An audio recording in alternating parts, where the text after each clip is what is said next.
కథాస్రవంతి. యోగక్షేమం వహామ్యహం. కథ రచన శ్రీ సిహెచ్ వెంకట సత్యసాయి పుల్లంరాజు, వారణాసి. వినిపిస్తున్నవారు పప్పు భోగారావు. శ్రీ సిహెచ్విఎస్ఎస్ పుల్లంరాజు తూర్పుగోదావరి జిల్లా అమలాపురంలో విద్యాభ్యాసం పూర్తి చేసుకుని కేంద్రీయ విద్యాలయ ఉపాధ్యాయుడిగా అనేక రాష్ట్రాల్లో పనిచేసి ఉత్తమ ఉపాధ్యాయుడిగా అవార్డులు అందుకున్నారు. ప్రస్తుతం విశ్రాంత ఉపాధ్యాయుడిగా వారణాసిలో స్థిరపడ్డారు. వీరు రాసిన కొన్ని కవితలు, కథలు ఆకాశవాణి కేంద్రాల నుంచి ప్రసారం కాగా మరికొన్ని వివిధ పత్రికలలో ప్రచురితమయ్యాయి. కొన్ని బహుమతులు కూడా గెలుచుకున్నాయి.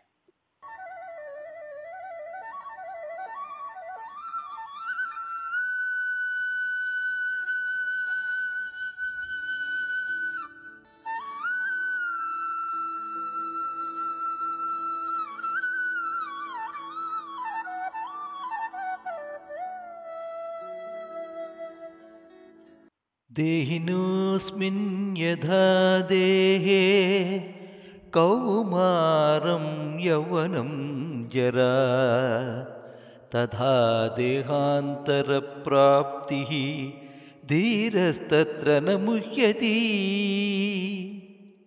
గుడి మైకులోంచి వినవస్తున్న శ్రీమద్ భగవద్గీత శ్లోకాలను వింటూ ఆలపిస్తున్న ఘంటసాల స్వరంలో అలవోకగా ప్రవహించే అనిర్వచనీయమైన అలౌకిక తాత్విక భావనకు ముగ్ధుడవుతూ తన పెంకుటిల్లు ముందున్న వేప చెట్టు నీడలో మడత కుర్చీలో కనులు మూసుకుని కూర్చున్నాడు రహంతుల్లా.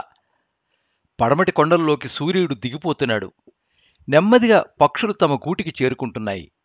ఆ శ్లోకాన్ని నెమరు వేసుకుంటున్నాడతడు.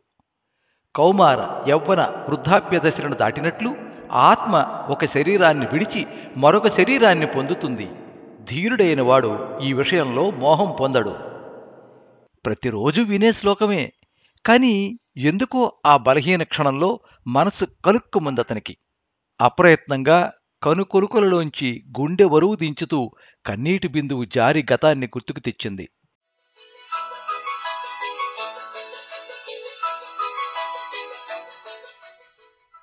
జమ్మూ కాశ్మీర్ రాష్ట్రంలో విదేశీ ఉగ్రవాదులు వరుస బాంబు దాడులతో పిట్రేగిపోతూ, మరోవైపు మత విద్వేషాలు రెచ్చగొడుతూ దేశ భద్రతకే సవాలు విసురుతున్న క్లిష్ట సమయం అది.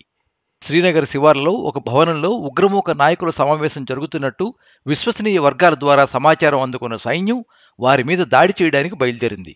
సైన్యం చుట్టుముట్టిన సంగతి గ్రహించి ఉగ్రవాదులు కాల్పులు జరుపుతున్నారు. ఎత్తుగా ఉన్న ప్రదేశం నుండి విచక్షణారహితంగా కాల్పులు జరుపుతున్న ఉగ్రవాదులను నిలువరించడం అగ్ని పరీక్షలా ఉంది సైన్యానికి. మేజర్ కరీముల్లా రక్తం సలసలా మరిగిపోతోంది. సాహసం శ్వాసగా, నిర్భీతి చూపుగా అడుగులు వేస్తూ ముందుకు సాగుతున్నాడు. ఉగ్రవాదులను తుదముట్టించాలన్న ఒకే ఆలోచన ముందు కుటుంబం, స్నేహితులు ఎవ్వరూ గుర్తుకు రాలేదు. తన ప్రాణం మీద ధ్యాస లేదు. తూటాల వర్షం కురుస్తున్నా లెక్క చేయకుండా సింహంలా గాండ్రిస్తూ తుపాకీతో కాల్పులు సాగిస్తూ శత్రు శిబిరం వైపు సాగాడు. ఆ సాహస వీరుణ్ణి చూస్తూ నివ్వెరపోయిన ఉగ్రవాదులు కొన్ని క్షణాలు కాల్పులు జరపడం మరిచిపోయారు. ఒక్కసారిగా చెప్పలేని భయంతో వణికిపోయారు. ఆ కాస్త వ్యవధి చాలు కరీముల్లాకి, అతని వెంటనున్న బలగాలకు. చేతికి అందిన గ్రెనేడ్ని గురిచూసి విసరడంతో శత్రు శిబిరం చావు కేకలతో మారుమ్రోగింది. అప్పటికే అతని గుండెలోనూ పొట్టలోనూ 10 బుల్లెట్లు దిగాయి. కొండచెరి మీద నుండి ఉగ్రవాదులు దాక్కున్న భవనం మీదకి మరో 2 గ్రెనేడ్లు విసురుతూ దూకాడు కరీముల్లా. పెద్ద ఎత్తున ఆయుధ సామగ్రి దొరకడంతో పాటు కరడుగట్టిన 10 మంది ఉగ్రవాద నాయకులు, మరో 20 మంది ఉగ్రమూకలు ఆ దాడిలో చచ్చారు. దేశ రక్షణలో అమరుడైన కరీముల్లా వీరత్యాగం, ప్రదర్శించిన అద్భుత శౌర్య పరాక్రమాలు మన దేశ సైనిక శక్తికి సరికొత్త నిర్వచనాన్ని, ప్రమాణాన్ని నిర్దేశించాయి.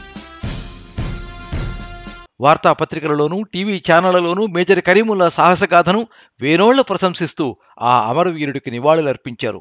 తెలుగు తేజం దేశభక్తికి యావత్ భారత జాతి జోహార్లు చేసింది. శవాన్ని అంత్యక్రియల నిమిత్తం అతని గ్రామానికి తీసుకొచ్చారు. కరీముల్లా సైనిక దుస్తులని, అతని మీద కప్పిన భారత జాతీయ త్రివర్ణ పతాకాన్ని తండ్రి రహంతుల్లాకి అందజేశారు. కొన్ని క్షణాలు శవపేటికలోని తన కొడుకు కేసి చూశాడతను. తనువు మీద ఆశ లేని తత్వమతి కనులు మూసుకొని యోగనిద్రలో ఉన్నట్టుగా ఉన్నాడు. భుజానికున్న తుండుగుడ్డతో కనులు తుడుచుకుంటూ ఇంటి మెట్ల మీద చతికిలబడి కొడుకుకి మనసులోనే నివాళులర్పించాడు. చుట్టుపక్కల గ్రామాల్లోని ప్రజలు పెద్ద సంఖ్యలో అంత్యయాత్రలో పాల్గొని తమ గౌరవాభిమానాలు చాటుకున్నారు. సైనికాధికారులు రహంతుల్లా కోరిక మేరకు, మేజర్ సూరి సూచనల మేరకు అతని స్వగ్రామంలో సైనిక మర్యాదలతో శవాన్ని ఖననం చేశారు. ఏమిటి కాక, ఎక్కడికో వెళ్ళిపోయినట్టున్నావు? పిలుస్తున్నా పలకడం లేదు, ఏమైంది? ప్రేమగా పిలుస్తున్న ఫకీర్రాజు మాటలకి గతం వీడి వాస్తవంలోకి వచ్చాడు రహంతుల్లా. మనసు దిటవు చేసుకుంటూ, ఏమీ లేదులే బేటా, అప్పుడే చీకటి పడిందే అనుకుంటూ నెమ్మదిగా ఇంట్లోకి వెళ్ళాడు. ఫకీర్రాజు కుటుంబానికి రహంతుల్లా చేసిన ఉపకారాలు లెక్కలేవు. అలాగే రహమతుల్లా మీద మాటలకందని గౌరవాభిమానాలు ఫకీర్రాజుకి. ఇంట్లో దీపాలు వెలిగించాడు రహమతుల్లా. గోడ మీద సైనిక దుస్తుల్లో ఉన్న అతని ఏకైక సంతానం కరీముల్లా ఫోటోకి దండ వేసి ఉంది. ఫకీర్రాజు తెచ్చిన టిఫిన్ తింటూ టీవీలో వస్తున్న వార్తలు విని రహమతుల్లా నిద్రలోకి జారిపోయాడు.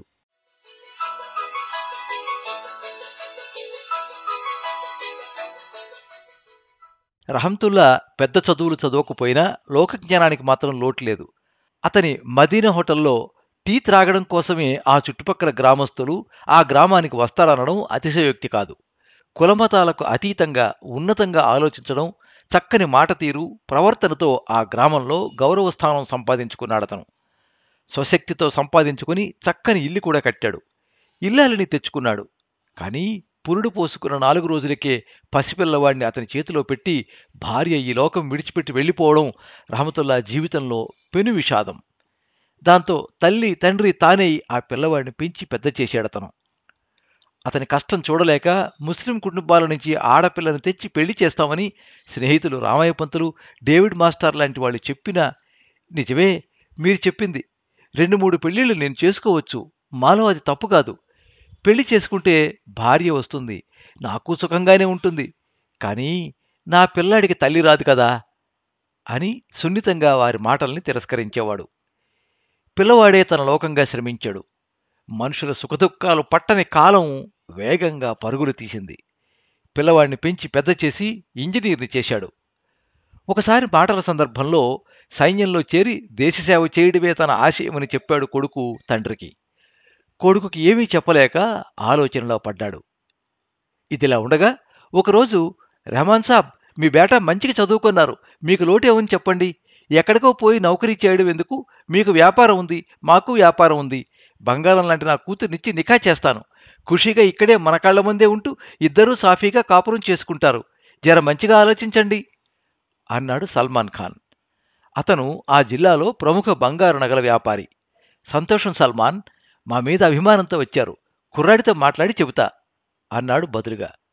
మాట అయితే అన్నాడు, కానీ రెహంతుల్లా సందిగ్ధంలో పడ్డాడు. సమస్య ఏమిటంటే, పెళ్లి చేసుకుని ఇక్కడే ఉండాలని కోరితే కొడుకు కాదని చెప్పలేడు. తండ్రి కోసం తన ఆశయాన్ని, భవిష్యత్తుతో పాటు దేనినైనా వదులుకోవడానికి సిద్ధమే. తండ్రి ఆజ్ఞకు బద్ధుడే.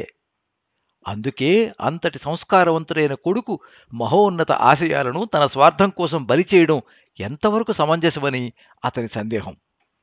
స్వార్థ ప్రయోజనమా, దేశసేవ? సంకట పరిస్థితిలోకి వెళ్ళాడు రహంతుల్లా. తల్లిదండ్రుల సేవ దేశసేవ కంటే మిన్న.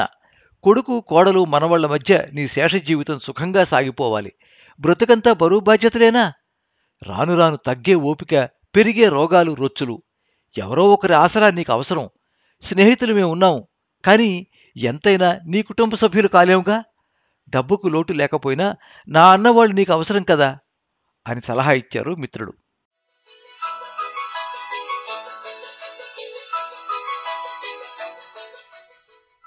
తూహినాద్రి వంటి తనయుడు తిరిగి రాని లోకానికి తరలిపోవడం సహజంగానే రహంతుల్లాకి అంతులేని వేదన కలిగించింది. వయస్సు మీద పడుతున్న అతని దేహాన్ని రోగాలు చుట్టుముట్టి దాడి చేయడం మొదలైంది. గ్రామస్తులు కొందరు దేశభక్తి, దేశసేవ అంటూ చెట్టంత కొడుకుని మట్టిపాలు చేసుకున్నాడు. నా అన్నవాళ్లు ఒక్కళ్ళు లేక వెక్కి వెక్కి ఏడుస్తున్నాడు. ఒంట్లో బాగుండకపోతే ఇంట్లో గుక్కడి నీళ్లు ఇచ్చే దిక్కులేదు. ఆశయం అవసరాలు తీర్చదుగా, అంతే కొన్ని జాతకాలు అంటూ రెహంతుల్లాని హేళన చేశారు. కానీ డాలర్ల మోజులో విదేశానికి పరిమితమై కన్న తల్లిదండ్రులను మరిచిపోయిన పుత్రరత్నాలు, కబేళకి తరలిస్తున్న జంతువుల్లా ఆస్తిపాస్తుల్ని లాక్కుని వృద్ధులైన మాతాపితరులని వృద్ధాశ్రమాల్లో వదిలి పీడ వెరగడైందని చంకలు కుట్టుకునే కొడుకులు, ముసలి పీనుగు ఇంకా చావలేదేమని కన్న తల్లిదండ్రుల చావు కోసం బెంగపెట్టుకుని సోకించే పుత్రపుంగవులు, వీరితో పోల్చుకుంటే అమరజీవికి తండ్రిగా తాను అదృష్టవంతుడనేనని సరిపెట్టుకునేవాడతను. బహుశా అందుకే రహమతుల్లాకి తను నమ్మిన అల్లా మీద మొక్కవోని విశ్వాసం చెదరలేదు. నిస్వార్థంగా పుట్టి పెరిగిన మట్టి కోసం చేసిన మంచి పని ఘోరంతైనా అల్లా కొండంత మేలు చేస్తాడన్న పవిత్ర గ్రంథ వచనాన్ని నమ్మాడు. అందుకే కష్టకాలంలోనూ సహనం కోల్పోలేదు. మనసు గాయం చేసే మాటల్ని కూడా శాంతంగా విన్నాడు. కానీ ఎవరి మాటలకి స్పందించలేదు. రోజులు ఎప్పటిలాగే గడుస్తున్నాయి. 4 రోజుల్లో రంజాన్ పండుగొస్తోంది. కానీ మనసులోని దిగులుతో నిరుత్సాహంగా ఉన్నాడు.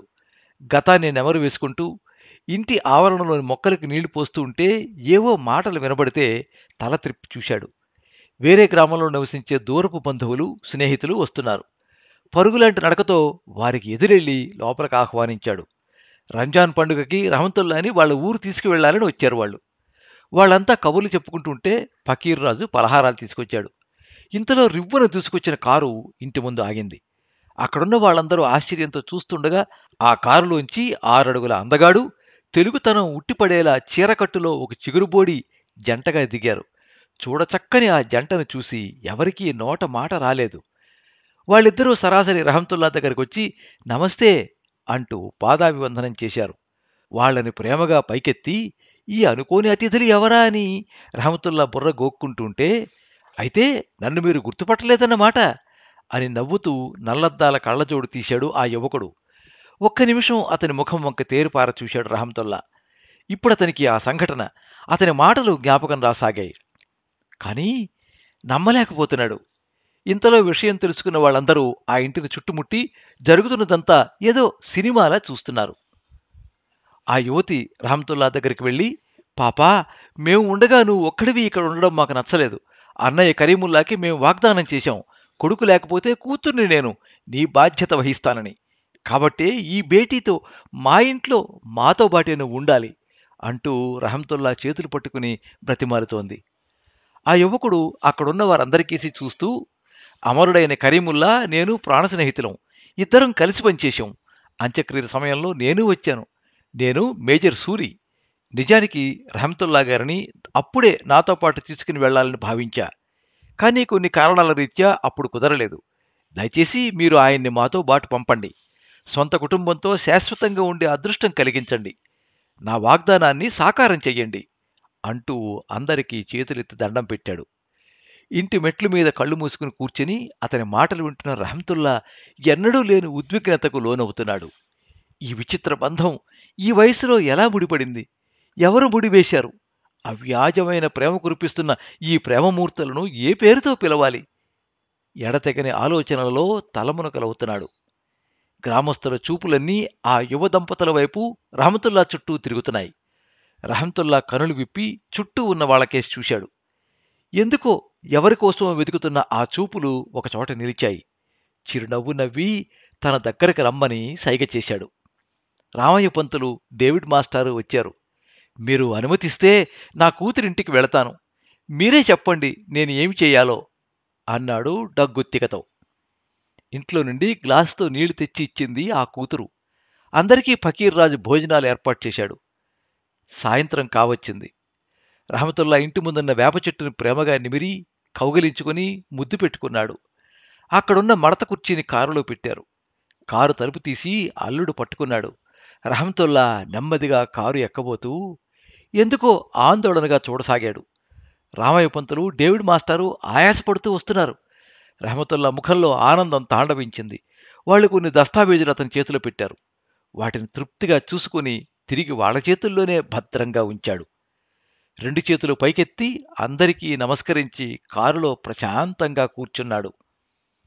ఇంట్లో గోడకి తగిలించి ఉన్న అన్న మేజర్ కరీముల్లా ఫోటోని, అతి పవిత్రమైన ఆ త్రివర్ణ పతాకాన్ని, అతని మిలిటరీ దుస్తుల్ని భద్రపరిచిన చేతి సంచిని పదిలంగా చేత్తో పట్టుకుని కారెక్కింది ఆ కూతురు. సోదర సోదరీమణులారా, రిజిస్టర్ చేయబడిన ఈ దస్తావేజులోని వీలునామా ప్రకారం మన రహమతుల్లా గారి ఇల్లు, హోటల్, పొలం మన గ్రామ పాఠశాలకు చెందుతాయి అని ప్రకటించారు రామయ్య పంతులు. కరతాళ ధ్వనులు మారుమ్రోగుతుంటే ప్రజల సజల నయనాల మధ్య కారు నెమ్మదిగా ముందుకు సాగుతోంది. పడమర దిక్కున ఆకాశంలో సంధ్యాకాంతులు అలుముకుంటున్నాయి. గూటికి పక్షులు చేరుతున్నాయి. కారు ఊరి పొలిమేరలు దాటుతూ ఉంటే రహమతుల్లా చెవులకు మందరంగా వినిపిస్తోంది శ్రీమద్ భగవద్గీతలోని ఆ శ్లోకం.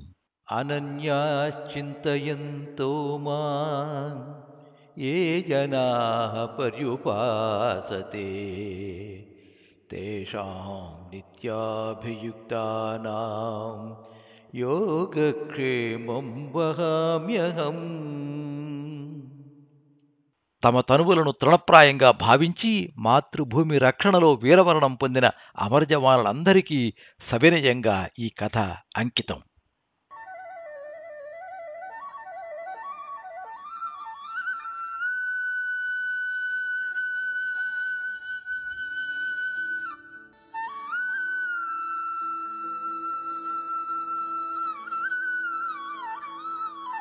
మీరింతవరకు యోగక్షేమం వహామ్యహం కథ విన్నారు. రచన శ్రీ సిహెచ్ వెంకట సత్యసాయి పుల్లంరాజు, వారణాసి. వినిపించిన వారు పప్పు భోగారావు. ఈ కథ సహరి తెలుగు అంతర్జాల పత్రికలో ప్రచురించబడింది. ఈ కథ మీద మీ అమూల్యమైన అభిప్రాయాన్ని కింద కామెంట్ బాక్స్లో రాయండి. ఈ వీడియోని లైక్ చేయండి, మీ మిత్రులందరికీ షేర్ చేయండి. ఇలాంటి మరిన్ని మంచి కథలు వినిపించడానికి ఈ ఛానల్ని సబ్స్క్రైబ్ చేసుకోండి. పక్కనే ఉండే బెల్ ఐకాన్ని క్లిక్ చేస్తే ఇలా అప్లోడ్ చేసే వీడియోల వివరాలన్నీ కూడా మీకు ఎప్పటికప్పుడు నోటిఫికేషన్ ద్వారా తెలుస్తాయి. ఎప్పుడు మీ అభిమానాన్ని కోరుకునే పప్పు భోగారావు. సర్వే జనాః సుఖినో భవంతు. కథా స్రవంతి.